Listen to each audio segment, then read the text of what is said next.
Hi అండి, నేను మీ విజయ. ఈరోజు వచ్చేసి దసరా మొదటి రోజు అమ్మవారికి కట్టె పొంగల్ నైవేద్యంగా సమర్పించాను. ఈ కట్టె పొంగల్ని కుక్కర్లో ఈజీగా ఎలా చేసుకోవాలో చూపించబోతున్నాను.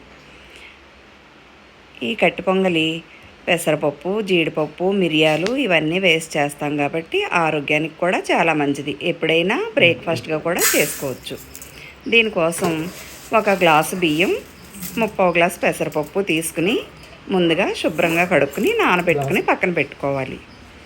ఒక అరగంట నుంచి గంట నానితే టేస్ట్గా ఉంటుంది. ఇప్పుడు బాండీ పెట్టి కుక్కర్లో ఒక 2 నుంచి 3 స్పూన్లు నెయ్యి వేసుకుని అందులో ఒక 2 స్పూన్లు మిరియాలు వేసుకుని మిరియాలు బాగా వేగిన తర్వాత మినప్పప్పు, కొద్దిగా జీలకర్ర, ఎండుమిర్చి పోపు వేసుకుని అది కూడా బాగా వేగిన తర్వాత పచ్చిమిర్చి, కరివేపాకు కూడా వేసుకుని పోపుని దోరగా నేతిలో బాగా వేయించుకోవాలి. ఇలా వేగిన తర్వాత మనం గ్లాసు బియ్యం తీసుకున్నాం. గ్లాసు బియ్యానికి 3 గ్లాసులు వాటర్ వేసుకోవాలి.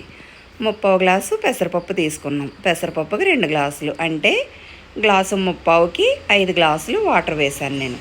ఇందులోనే రుచికి సరిపడేంత ఉప్పును కూడా వేసుకుని మనం ముందుగా నానబెట్టి ఉంచుకున్న ఈ పెసరపప్పు బియ్యాన్ని ఈ కుక్కర్లో వేసుకుని లిడ్ క్లోజ్ చేసుకుని 3 విజిల్స్ ఇప్పించుకుంటే కట్టె పొంగలి ఈజీగా కుక్కర్లో రెడీ అయిపోతుంది. ఇలా పూజల రోజుని ఇలా ఫాస్ట్గా చేసుకుంటే పూజ కూడా ఫాస్ట్గా ప్రశాంతంగా చేసుకోవచ్చు. చూస్తున్నారుగా, రెడీ. 3 విజిల్స్ ఇచ్చిన తర్వాత కట్టె పొంగలి రెడీ అయిపోయింది. ఇప్పుడు నేను వేయించి పక్కన ఉంచుకున్న జీడిపప్పుల్ని కొద్దిగా నెయ్యి కూడా వేసుకుని కలుపుకుంటున్నాను. ఇందులో కొద్దిగా నెయ్యి ఎక్కువగా వేసుకుంటేనే బాగుంటుంది. మా ఇంట్లో ఇలా గరిటె జారుగా ఉంటేనే ఇష్టంగా తింటారు, అందుకని కొంచెం గరిటె జారుగా చేసుకున్నాం.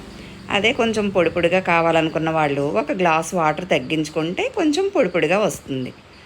చూస్తున్నారుగా, ఈజీగా కుక్కర్లో 3 నిమిషాల్లో 5 నిమిషాల్లో కట్టె పొంగలి రెడీ. దీన్ని అమ్మవారికి నివేదించి పూజని ఇలా పూర్తి చేసుకున్నాను నేను. నా వీడియో మొత్తం చూసి నచ్చితే లైక్ చేసి, షేర్ చేసి, సబ్స్క్రైబ్ చేసుకోండి.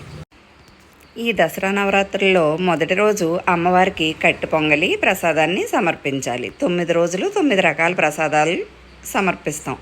మొదటి రోజుని కట్టె పొంగలి అమ్మవారికి సమర్పిస్తారు. అందుకని నేను కట్టె పొంగలిని చేసి అమ్మవారికి సమర్పించి పూజని ఇలా పూర్తి చేసుకున్నాను. ఓం శ్రీ మాత్రే నమః. ఓం శ్రీ మహాలక్ష్మి అయిన నమః. ఓం శ్రీ మహాదుర్గాయ నమః.